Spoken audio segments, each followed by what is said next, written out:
तो खबरों का सिलसिला लगातार जारी है। इस बीच आपको सीधा लिए चलते हैं अजय माकन की प्रेस कॉन्फ्रेंस में। सुरक्षा का अधिकार का कानून का ऑर्डिनेंस भारत सरकार की कैबिनेट ने परसों पास किया है और ये न केवल खाद्य सुरक्षा के अधिकार को प्रदान करेगा 81 करोड़ जनता को, बल्कि साथ साथ में कुपोषण का, मैल न्यूट्रिशन का भी इसके द्वारा हल ढूंढा जा सकता है। पहली बार ऐसा हुआ है कि 6,000 रुपए प्रति गर्भवती महिला और लैक्टेटिंग मदर्स को प्रति माह देने का इस ऑर्डिनेंस के रूप में उन लोगों को एक अधिकार मिला है। पहली बार ऐसा हुआ है कि न्यूट्रिशन, पोषण के माध्यम से बच्चों का और महिलाओं का विशेष तौर के ऊपर ध्यान इसमें रखा गया है। इस ऑर्डिनेंस के माध्यम से ये उनका अधिकार बन जाएगा, ये उनकी एंटाइटलमेंट होगी और ये एंटाइटलमेंट अगर उनको नहीं मिल पाएगी तो वो उनको अधिकार होगा कि एंटाइटलमेंट का अलाउंस वो लोग कोर्ट के माध्यम से भी ले सकते हैं। ये अधिकार 81 करोड़ जनता को, खास तौर पे गरीब जनता को इस कानून के माध्यम से, इस ऑर्डिनेंस के माध्यम से मिलने जा रहा है। तो ये हमारे देश के बच्चों के कुपोषण, हमारे देश के अंदर महिलाओं के लिए, हमारे देश के गरीब जनता के लिए, आम लोगों के लिए खाद्य सुरक्षा का अधिकार का कानून एक बहुत बड़ा दूरगामी कदम है, जिसके माध्यम से भारत, आजाद भारत के अंदर, जैसे मैंने कहा, दुनिया में किसी भी और देश के अंदर इतना बड़ा इंटरवेंशन नहीं हो पाया है जो कि अब यहां पर हम लोगों ने किया। इसके अंदर 1,24,723 करोड़ रुपए, 1,24,723 करोड़ रुपीस का इसके अंदर पैसा खर्च होगा। लगभग 61.2 मिलियन मेट्रिक टन का अनाज पूरे देश भर के अंदर इसके माध्यम से बांटा जाएगा। हम लोग इसके बारे में और क्वेश्चंस भी आप लोगों से लेंगे, लेकिन ये मैं इसलिए क्लैरिफाई साथ में और करना चाहता हूं क्योंकि बहुत सारे लोगों ने कल और आज इस बात की जानकारी हमसे मांगी कि ये पैसा कहां से आएगा, इतना अतिरिक्त भार जो पड़ रहा है उसको कैसे हम लोग उस चीज को हम लोग व्यय करेंगे। मैं आपको बताना चाहता हूं कि 1,24,723 करोड़ रुपए जो मैंने जैसे कहा कि टोटल कुल खर्चा होगा, उसके अंदर से 90,000 करोड़ रुपया लगभग खाली खाद्य सुरक्षा के लिए फूड सिक्योरिटी सब्सिडी के रूप में ऑलरेडी इस वर्ष के बजट में प्रावधान पहले से ही किया गया है। पिछले वर्ष 85,000 करोड़ रुपए पिछले फाइनेंशियल ईयर में ऑलरेडी इसके ऊपर खर्च हुआ है। इसके अलावा दूसरी और स्कीम्स जो कि अब इस ऑर्डिनेंस के पास हो जाने के बाद में जो इसमें समावेश हो जाएंगी, तो इसका भार जो है कुल 1,24,723 करोड़ नहीं होगा। इसका भार मात्र 23,800 करोड़ रुपए का अतिरिक्त भार इसके ऊपर पड़ेगा। ये मैं सबसे पहले इसको क्लियर करना चाहता हूं।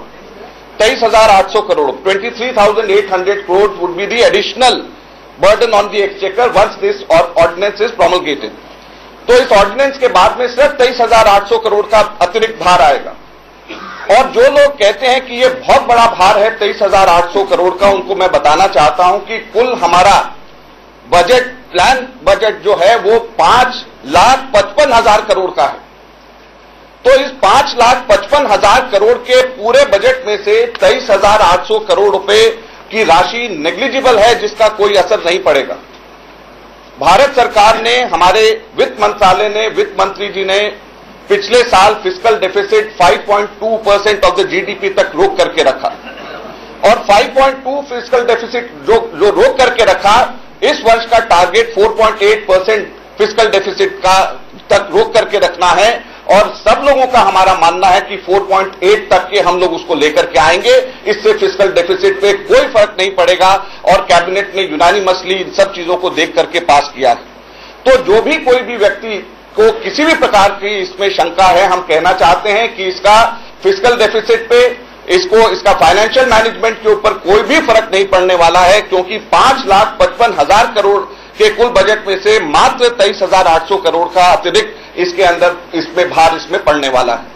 दूसरा, इसके अलावा 61.2 मिलियन मेट्रिक टन की जो फूड ग्रेन्स की व्यवस्था है, लोग कहते हैं कि इतनी बड़ी व्यवस्था कैसे होगी। तो मैं आपको बताना चाहता हूं कि पिछले 4 वर्षों का हमारा average procurement 60.2 million metric ton की ऑलरेडी हो रही है। तो हमारी कैपेसिटी है कि 60.2 मिलियन मेट्रिक टन की प्रोक्योरमेंट को हम बढ़ा करके 61.2 मिलियन मेट्रिक टन की प्रोक्योरमेंट हम कर सकते हैं। तो हम लोगों को प्रोक्योरमेंट के मामले में हम लोगों को दिक्कत नहीं होगी, तो वो भी अचीवेबल है। तो जो लोग ये सोचते हैं या जो लोग ये इसको पॉइंट कर रहे हैं कि ये टेक्निकली, फिजिकली और फाइनेंशियली ये पॉसिबल नहीं है, मैं उनको बताना चाहता हूं कि सब चीजों को एक एक कदम को सोच करके हम लोगों ने इस ऑर्डिनेंस को लेकर के आए हैं। श्रीमती सोनिया गांधी जी का, राहुल गांधी जी का और डॉक्टर मनमोहन सिंह जी का 2009 के मैनिफेस्टो में हमारा ये वायदा था देश की जनता को, जिसको हम लोग इस ऑर्डिनेंस को प्रोमलगेट हो जाने के बाद में पूरा कर पाएंगे। साथ में मैं ये भी बताना चाहता हूं, लोग ये कहते हैं कि एकदम से क्यों लेकर के आए। हम लोगों ने इस बिल को 22 दिसंबर 2011 को इंट्रोड्यूस किया था और 22 दिसंबर 2011 को इंट्रोड्यूस करने के बाद में हम लोगों ने इस बिल को बजट सेशन पार्लियामेंट का जो फरवरी 2013 से शुरू हुआ था, लगातार हम लोग ऑपोजिशन पार्टीज को और सब पार्टीज को कहते रहे कि इस बिल के बारे में आप चर्चा करें, यह बिल देश के लिए जरूरी है। इस बिल के लिए बजट के अंदर भी अतिरिक्त प्रावधान 10,000 करोड़ का वित्त मंत्री जी ने उस वक्त भी रखा था। हमने कहा कि यह बिल के अंदर ये हमारे बजट के अंदर अतिरिक्त प्रावधान है, गरीब लोगों का इसमें फायदा होगा, इसको अलग से हम लोगों को जरूर इस पर डिस्कस करना चाहिए। लेकिन पूरा बजट सेशन हमारा वॉश आउट हो गया और बजट सेशन वॉश आउट होने के बाद भी इस बिल को हम लोगों ने डिस्कस नहीं कर पाए, पास नहीं कर पाए। सरकार के पास में इसके अलावा कोई और रास्ता नहीं था। इस बिल को जब ऑर्डिनेंस के रूप में पास करने के लिए कैबिनेट में आया पहले, तो प्रधानमंत्री जी ने खुद सुशील कुमार शिंदे जी को और कमलनाथ जी को कहा कि आप और दूसरी पार्टी से वाइडर कंसल्टेशंस करें और अगर वाइडर कंसल्टेशन से स्पेशल सेशन बुला करके अगर इस बिल को पास करा जा सकता है तो उसकी कोशिश करें। उसकी भी कोशिश हुई, लेकिन उसके अंदर भी कोई कंसेंसस इमर्ज नहीं हो पाया। जब विपक्ष इस बिल को लेकर के पार्लियामेंट में बात नहीं करना चाहता, डिस्कस नहीं करना चाहता, पास नहीं करना चाहता, हमारे 2009 के मैनिफेस्टो में जनता से, देश की जनता से श्रीमती सोनिया गांधी जी का, राहुल जी का और डॉक्टर मनमोहन सिंह जी का एक वायदा था, तो उसके अलावा हमारे पास में कोई और रास्ता नहीं था कि हम लोग ऑर्डिनेंस के अलावा कुछ और कर सकते। तो ये ऑर्डिनेंस हम लोगों ने कैबिनेट ने पास किया है और इसके बारे में विस्तार से और आगे जानकारी देने के लिए केवी थॉमस साहब हैं, ये अभी बोलेंगे और केवी थॉमस साहब भी यहाँ पे। उसके बाद में आप लोग जो प्रश्न पूछना चाहें हम लोग तैयार हैं। एक ये भी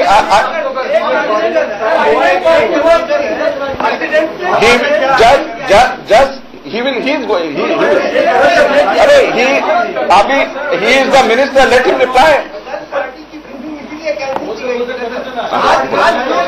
You take this.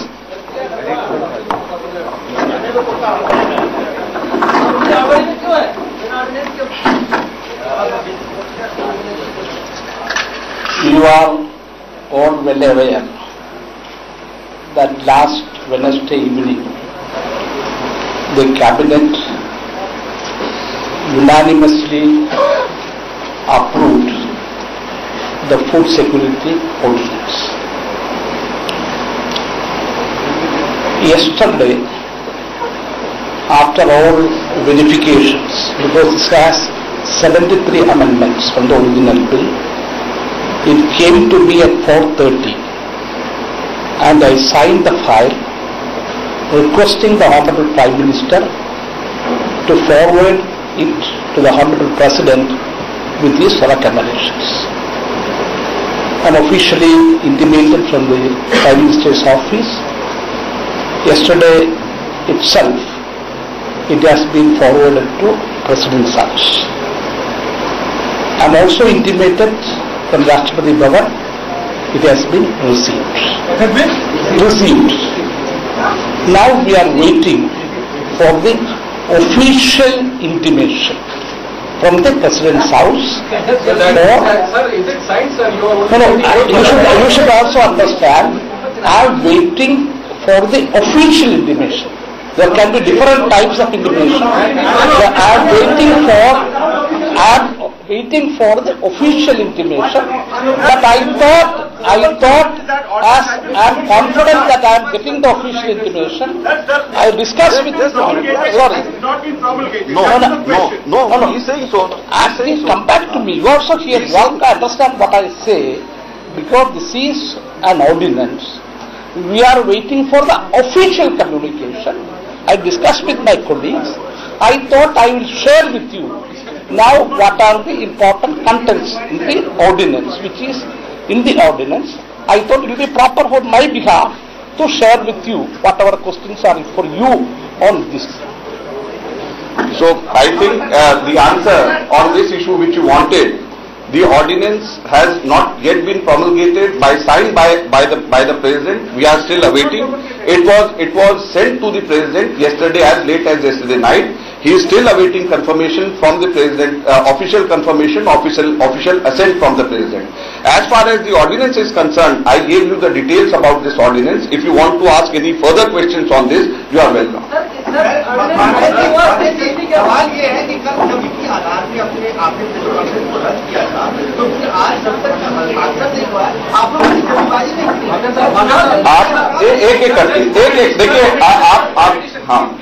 Sir, I also want to ask the minister how when Prime Minister had categorically in the cabinet said nobody should make statement before it is promulgated by the president. Why are you joining with the party to hold this press conference? How do you know what Prime Minister said in the cabinet? No. It is whatever. Listen, please. First of all, ask questions one by one. It would be easier for us to answer if you ask all the questions one by one. Just a minute. Whatever transpired in the cabinet is something which is officially secret, which is not supposed to be divulged outside. This is the first thing. As far as about the bill is concerned, I have given you the broad outlines of the bill.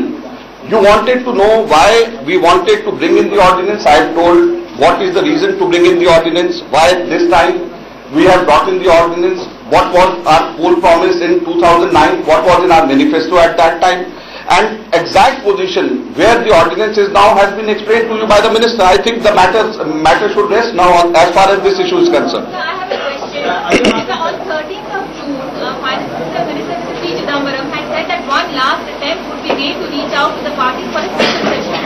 Now opposition parties like the BJP and the left are saying that no one reached out on record. Prakash Karat, Brinda Karat and the BJP. So we want to know if any such attempts were made and who talked with whom and when. As far as bringing in consensus amongst all political parties is concerned, you may appreciate that Brinda Karat ji and Prakash Javadekar or the BJP, they are not the only two parties. There are many other parties. Let me finish. And as far as bringing in consensus amongst all political parties is concerned, Mr. Sushil Kumar Shinde and Mr. Kamal Nath, both of them were interested to speak to all political parties, and they have said that it was not possible for them to arrive at any consensus with all political parties. This is one thing. Secondly, as far as the ordinance is concerned, nowhere in the past, before any ordinance, any kind of consensus is tried to be achieved. What happens once this ordinance gets promulgated, after that when it is brought before the parliament, at that time to get it enacted, the talks with other political parties start. Just let me finish, please. Now, the Congress party or the government, we are not running away from the discussions. Ordinance, promulgating an ordinance does not mean that it will not be discussed in parliament. We will discuss in parliament, and in the parliament not only the ordinance will be discussed, but let me tell you, the bill which was introduced earlier in parliament also still there is alive. That bill also will be discussed, and in parliament when discussion takes place, it will be discussed on both these things. So as far as discussion in the parliament is concerned, it will be discussed along with the bill which is still pending in the parliament, and we are not running away from the discussion. The point is actually, to be very honest, why are you misusing an emergency power of the Constitution? The fact is that this has now become an habit. I understand you all have to implement it at grassroots level and you all have waited for a long time. But misusing an emergency provision of the Constitution sends a very wrong signal, because after all, the food bill ordinance is not an emergency provision of the Constitution. Let me tell you, as far as this food bill ordinance is concerned, for many of our poor people, this may be even life changer. This may even be life saver. For many poor people, many malnourished people. So, delay by even a single minute, by even a single day, we are causing God knows how many lives. So this is something which is required, and the sooner we do it, better it is. Yeah.